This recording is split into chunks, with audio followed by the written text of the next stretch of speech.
Good morning everyone, welcome back to my channel. আজকে অনেক দিন বাদে তোমাদের সঙ্গে আবারও একটা ব্লগ শেয়ার করছি। আশা করছি তোমাদের ভালো লাগবে। দিনটা ছিল কৌশিকী আমাবস্যার। হ্যাঁ জানি, ব্লগটা এডিট করে দিতে অনেকটাই লেট হয়ে গেল। আজকে আমার সারাটা দিন ভীষণ ব্যস্ততার মধ্যেই কাটবে। ব্যাংকের কাজ রয়েছে, রান্নাটা কমপ্লিট করে যেতে পারবো কিনা জানি না। তবে আজকে না আমাবস্যা যেহেতু, সেই জন্য নিরামিষ ঘুগনি রান্না করছি। জীবনে এই প্রথম আমি ঘুগনি করছি। বাচ্চা এখন 10:30। দেখছিলে তো রান্না করছিলাম, রান্না হাফ করে রেখে এখন চটপট করে রেডি হচ্ছি। ব্যাংকের কিছু কাজ আছে, তোমাদের আমি আগের দিনই বলছিলাম। তো আজকে সকাল থেকে এত বৃষ্টি হচ্ছে, ভেবেছিলাম আজকে আর যাবো না, কিন্তু তারপরে ভাবলাম না, আজকে রান্না বা অন্যান্য কাজ অনেকটাই এগিয়ে আছে। আবার কালকের ভরসা রাখবো, কালকে যে বৃষ্টি হবে না তার কোনো সিওরিটি নেই। আর সেকেন্ডলি হচ্ছে কালকে শনিবার, মানে শনিবার এই শনিবার ব্যাংক খোলা আছে, বাট স্টিল চলেই যাই, হয়েই যখন গেছে ওর সাথেই বেরোবো, সেই জন্য তাড়াহুড়ো আরো করছি। এখানে আমার ডিটক্স ওয়াটার, যেটা আমি খাওয়ার অন্তত 1 ঘন্টা পর ব্রেকফাস্ট করি, কিন্তু আজকে সেটা আর পসিবল না। এটা খেয়েই চটপট করে ব্রেকফাস্ট করে বেরোতে হবে। এটা খাওয়ার আজকে কোনো মানেই দাঁড়ালো না, তার মধ্যে এটা প্রচন্ড গরম হয়ে আছে। ফ্যানটা চালিয়ে নি, বুঝলে, ফ্যানটা চালিয়ে এটা ঠান্ডা করি দেন খাই। আর হয়তো আমি যাওয়ার সময় মোবাইলটা নিয়ে যাব না, কারণ আননেসেসারি ব্যাংকের ডকুমেন্টস থাকবে তার মধ্যে সমস্ত কিছু।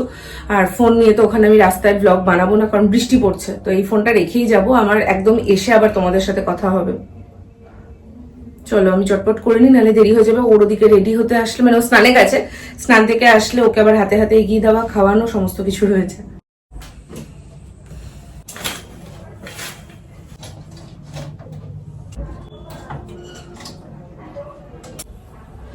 বাচ্চা এখন পুরোপুরি একটা। আমি বাড়ি এসেছি তাও বেশ অনেকক্ষণ হলো। আসার পর আমি তোমাদের তখন দেখালাম ঘুগনিটা করছিলাম। ঘুগনিটা আধা কাপ ছাড়া করে রেখে তো আমি চলে গেছিলাম। সেই ঘুগনিটা এসে আগে পুরোপুরি কমপ্লিট করলাম। কমপ্লিট করার পর গেছিলাম স্নানে। স্নান করে এসে যে শর্ট ভিডিওগুলো দেব, সেই শর্ট ভিডিওর দুটোতে ভয়েস দিলাম, আপলোড করলাম, করে বাসন মাজলাম। যাওয়ার আগে খেয়েছিলাম সেই খাওয়ার একটু বাসনগুলো ছিল, সেগুলো মাজলাম। বাইরের বাথরুমে জল তুললাম, বোতলে জল ভরলাম। ফাইনালি আমার বাইরের সমস্ত কাজ কমপ্লিট। ওটার অবস্থা যদি তোমাদের আমি যতটা মানে ক্যামেরাতে কতটা বুঝতে পারছো জানি না, আমি কথা বলতে গেলে এত তুতলে যাচ্ছি, ক্যামেরায় কতটা বুঝতে পারছো জানি না। তো কোচকানো চাদর একদম ভালো লাগে না, আমি শুতে পারি না। চাদর হবে একদম ফিটফাট টান টান। আমি চাদর কেচে বাড়িতেই আয়রন করি।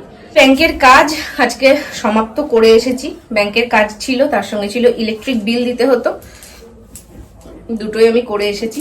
লাইফে যখন আমি বিয়ের আগের কথা বলছি, মা যখন এই ব্যাংকের কোনো কাজে যেত, ধরো আমাকে যেতেই হবে, মানে বা মার কোনো দরকার, সেখানে আমাকে যেতে হবে, মানে আমার চোখ মুখ দেখার মতন হতো। তো আজকে যখন আমাকে সেই কাজগুলো করতেই হচ্ছে, আজকাল কোনো অপশন নেই। এখন আমি ভাবি, মানে বাবা মার জন্য সেই কাজটা করতে পারিনি, খুব আফসোস হয়। করতে পারিনি না, করিনি তখন। মানে এখন আমার মনে হয় কাশ আমি যদি ওই টাইমটা ফেরত যেতে পারতাম, তাহলে হয়তো আমি অনেক কিছু চেঞ্জ করতে পারতাম। বাট ওই যে লাইফে যত এগাবে তত লেসন পাবে, আর রিগ্রেট ছাড়া তখন আর কিছু উপায় থাকে না। তাই যারা আমার থেকে ছোট, আনম্যারিড, বাবা মার সাথে আছো, লাইফের গোল্ডেন টাইম কাটাচ্ছ, বিশ্বাস করো। বাবা মা হয়তো অনেক কিছুতে বারণ করে, অনেক কিছু বলে, বাট বাবা মার কথা হজম করে নিতে পারবে। কারণ বাবা মা কোনো কাজ করতে বললে তার আগে একটা সোনা মনা বাবা বাছা এগুলো থাকে। বাট তারপরে যখন তোমার লাইফে তুমি এগাবে, ট্রাস্ট মি, নিজের এক্সপিরিয়েন্স থেকে তোমাদেরকে বলছি, বাবা বাচ্চা সোনা মনা ওসব তো ভুলেই যাও, ওসব 5 তলা মল পুরোটাই খালি। কিন্তু তোমার কাছে কোনো অপশন থাকবে না। তুমি করার পরেও কোনোদিন কোনো রকম মানে আশাই রেখো না যে তোমাকে নিয়ে কেউ হাততালি দেবে, যে বাবা দারুণ কাজ করেছো, না, একদম না। যতক্ষণ তুমি প্রয়োজনে থাকবে ততক্ষণ তোমার সঙ্গে ভালো ব্যবহার থাকবে মানুষের। এটা শুধুমাত্র আমি বলছি না যে তুমি বিয়ের পর তোমার শ্বশুর বাড়িতে, একদম না।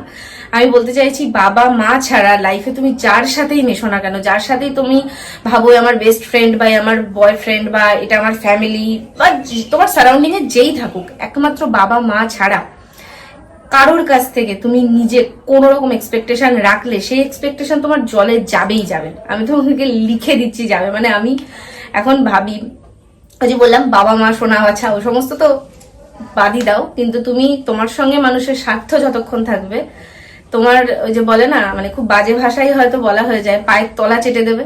কিন্তু যেই মুহূর্তে তোমার স্বার্থ শেষ হয়ে যাবে, সেই মুহূর্তে দেখবে ওই টিস্যুটা, মানে ইউজ করা টিস্যুটা দিয়ে অনেক সময় দেখবে আমরা এটা ওটা সেটা মুছে ফেলি, ওই টিস্যুটার থেকেও তোমার ভ্যালু খুব কম হয়ে যাবে। কথাগুলো শুনতে খুব খারাপ, কিন্তু কথাগুলো বাস্তব। আপনার ভাঁজ করা কমপ্লিট, বিছানাটা একটু ঝাড় দেবো তোমাদেরটা যেমন বললাম।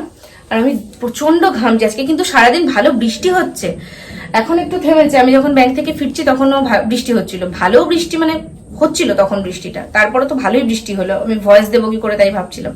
এখন দেখো আমি প্রচন্ড ঘামছি, স্নান করে এসেছি না, স্নান করে আসলে আমি জানি না কেন আমার আরো গরম লাগে। আমি এদিকে ঘুগনি রান্নাটাও কমপ্লিট করে ফেলেছি, তখন আর তোমাদের সাথে শেয়ার করা হয়নি। তবে এই হলো ঘুগনির ফাইনাল লুক। খেতে দুর্দান্ত হয়েছিল, নিজে করেছি, নিজের প্রশংসা করব না, বাট ভালো হয়েছিল খেতে। বাড়ির সামনে এরকম গাড়ি নিয়ে এসেছে, আমি আজকে প্রথম দেখলাম। মা বলছে মাঝে মধ্যেই নাকি আসে, আমি তো কোনোদিন দেখিনি। ডিম প্যাকেট করা এগুলি? হ্যাঁ সব প্যাকেট। ও 10 টাকা প্যাকেট। একটা প্যাকেট নিয়ে নাও, ভালো নিবি? হ্যাঁ হ্যাঁ, নাকি ব্যাট নিবি? ও নিলেই হয়েছে, এগুলোই নাও না। কোনটা দাও? Good evening everyone. বাচ্চা এখন পুরোপুরি 6:45। ঘরটা দেখো পুরো ধোয়া ধোয়া হয়ে আছে, ওই যে ধূপকাঠি দিয়েছিল মা সন্ধ্যাবেলা, সেই জন্য। বাইরে আবার বৃষ্টি শুরু হয়েছে। আমি এখন রাতের জন্য যে বললাম পরোটা হবে, সেই পরোটার ময়দা মেখে রাখবো, তার সাথে মাকে একটু ফোন করব। আমি সন্ধ্যা থেকে একটা অ্যাপ্লিকেশনের পেছনে ট্রাই করতে করতে আমার জীবন আধা চলে গেল, কিন্তু সে আমার কাজ কোনো কিছুই হলো না। থাকগা ল্যাঠা যাক, আর ভালো লাগছে না। একটা জিনিসের পেছনে এত লেবার দেওয়া ইম্পসিবল ব্যাপার। তো এখন ওই যে বললাম ময়দা মাখবো, ময়দা না অ্যাকচুয়ালি ময়দা আটা মিক্স করে মাখবো, এখানটা করে দুটোই আছে। তো চলো এটাকে ঝটপট মেখে নিই, আর মার সঙ্গে একটু হেজাবো, কারণ এই সন্ধ্যাবেলার টাইমটা মাও হাপিত্তেশ করে বসে থাকে, কতক্ষণ আমি ফোন করব। আর আমার ঘরের অবস্থা আমি তোমাদের দেখাই, গামছাটার অবস্থান দেখো, গামছাটার শেষমেশ জায়গা হয়েছে এই ফ্যানটার উপরে, মানে চারদিক পুরো অগোছালো হয়ে আছে। এই বৃষ্টির ওয়েদারের জন্য না কোনটা আমি কোথায় মেলবো আমি কিছুই বুঝতে পারছি না। বিছানাও আমি তুলিনি, কারণ একটু বাদে এইগুলো করে আমি এসে আবার শয়নে পদ্মলোচন দিয়ে দেবো, সেই জন্য আমি আর কিছু করিনি। তো চলো এখন চটপট ময়দাটা মাখি আর মার সাথে একটু গল্প করি, তারপর তোমাদের সাথে দেখা হচ্ছে।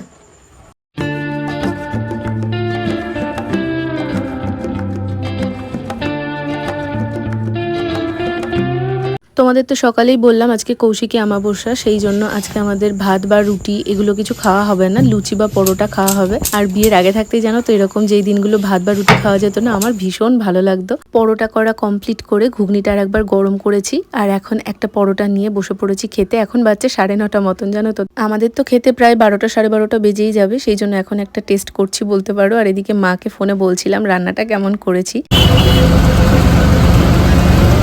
সেদিন রাত্রিবেলাতে আমার আর কোনো ক্লিপস নেওয়া হয়নি, তবে বেশ কিছুদিন আগে আমি আর রিন্টু দুজন মিলে ঘুরতে বেরিয়েছিলাম।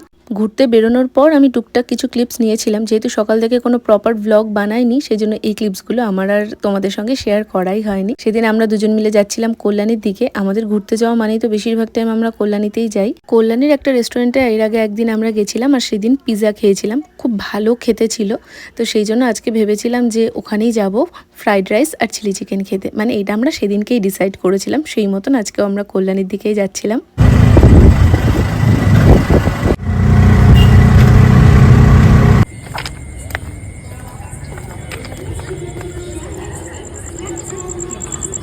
মাথা খারাপ হয়ে গেছে, কতক্ষণ ধরে আমরা দাঁড়িয়ে আছি, অটো আসে না অটো আসে না। তারপরে কাঁচরাপাড়ার অটো ধরে বেদি ভবন অব্দি আসলাম, বেদি ভবন থেকে তারপরে কল্যাণীতে।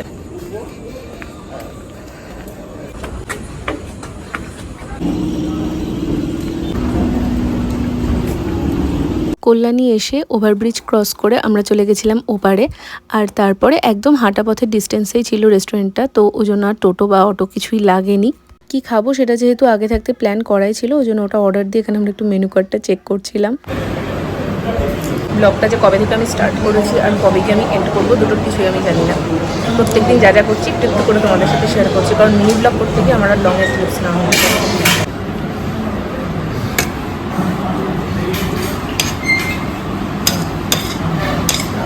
ফ্রাইড রাইস আর চিলি চিকেন আমরা এখান থেকে অর্ডার করেছিলাম। দেখতে তো ভালোই লাগছিল, তবে কোয়ান্টিটিটা না কম ছিল। আমরা কিন্তু ফুল প্লেট অর্ডার করেছি, আর ফুল প্লেটের কোয়ান্টিটি দেখে আমাদের তো চক্ষু চড়ক গাছ। যাই হোক, তবে ফার্স্ট বাইট মুখে নেওয়ার পর একদম মন খারাপ হয়ে গেল। সত্যি কথা বলতে চিকেনটা এত শক্ত শক্ত ছিল, আর ফ্রাইড রাইসে কোনো ফ্লেভার নেই, শুধুমাত্র ঝাল গোলমরিচের ফ্লেভার। তো একদমই ভালো লাগেনি। আর চিকেনের টেস্টটা না কোনো মানে টেস্টি লাগছে না, কেমন একটা ব্লান্ট টাইপ ছিল। পিজাটা সেদিন সত্যি ভালো ছিল, তবে চিকেনটা ভালো না। দেখো মানে নর্মালি আমি কাটতেও পাচ্ছিলাম না, এতটাই শক্ত ছিল। যাই হোক, আমরা আর কিছু বলিনি, ওখান থেকে খাওয়া দাওয়া কমপ্লিট করে চলে এসেছিলাম স্টেশনের দিকে। আমরা ভেবেছিলাম এরপর অন্তত কিছু ডেজার্ট ট্রাই করবো, বাট এটা খেয়ে এতটাই মুড অফ হয়ে গেছিলো যে কারণে ওখানে আর কিচ্ছু খাইনি, আমরা সোজা বেরিয়ে চলে এসেছিলাম।